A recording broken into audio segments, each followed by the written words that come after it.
اعوذ باللہ من الشیطان الرجیم بسم اللہ الرحمن الرحیم۔ اب جو ان دو صورتوں میں خواتین کا معاملہ آیا، اس کے حوالے سے اب یہ مقام آ رہا ہے بہت اہم، اس بات کو واضح کرنے کے لیے کہ خواتین اس غلط فہمی میں مبتلا نہ ہوں کہ اللہ کے ہاں سوال جواب جو ہونا ہمارے شوہروں سے ہی ہونا ہے، ہم سے کیا ہے، ہم تو ان کے تابع ہیں۔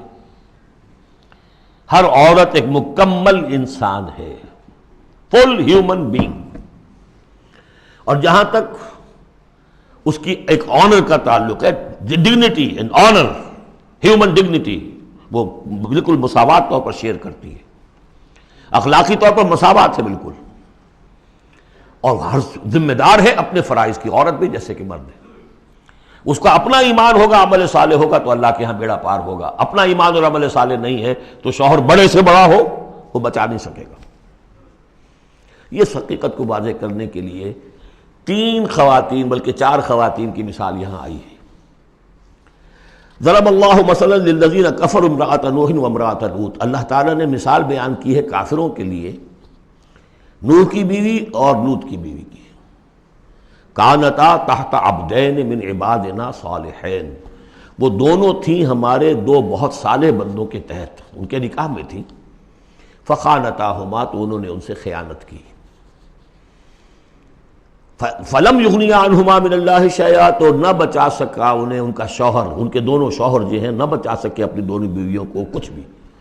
بیوی بھی غرق ہوئی، حضرت نوح علیہ السلام کی وہ بیوی، اور حضرت لوط کی وہ بیوی بھی اسی طریقے سے جو پتھراؤ ہوا اسی میں ہلاک ہوئی۔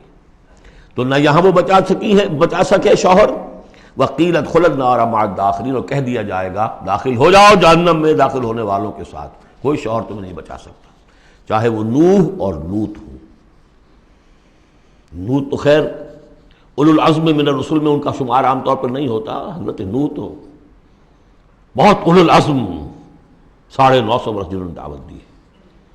اسی لیے حضور اپنے گھر کی خواتین کو جمع کر کے پھر کہا فرمایا کرتے تھے، یا فاطمہ بنت محمد انقذی نفسک من النار فانی لا املک لک من اللہ شیئا، یا صفیہ عمۃ رسول اللہ انقذی نفسک من النار فانی لا املک لک من اللہ شیئا، اے فاطمہ محمد کی نور چشم، لخت جگر، اپنے آپ کو آگ سے نکالو، بچاؤ، مجھے کوئی اختیار حاصل نہیں ہوگا تمہارے بارے میں اللہ کے ہاں۔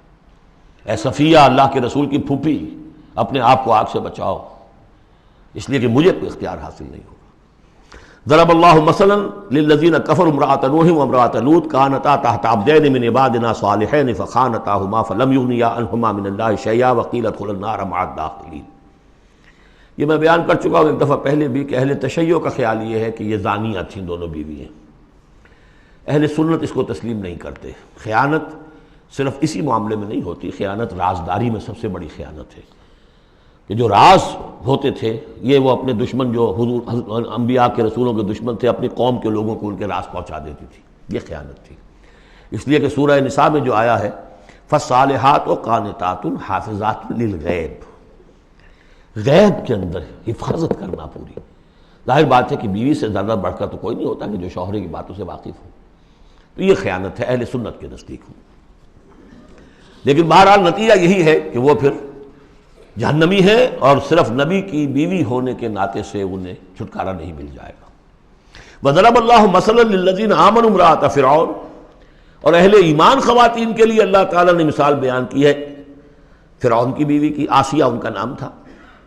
اذ قالت رب ابن لی عندک بیتا فی الجنہ، اب اس ایک جملے میں ان کی پوری ذہنی اور نفسیاتی کیفیت سامنے آ رہی ہے، جبکہ اس اللہ کی بندی نے کہا پروردگار میرے لیے تو جنت میں اپنے پاس ایک مکان بنا لے، وَنَجَّنِي مِن فِرْعَوْنَ وَعَمَلِهِ، مجھے نجات دے اس فرعون سے بھی اور اس کے عمل سے بھی، وَنَجَّنِي مِنَ الْقَوْمِ الظَّالِمِينَ، اور اللہ جلد از جلد مجھے نجات دے ان ظالموں کی قوم سے۔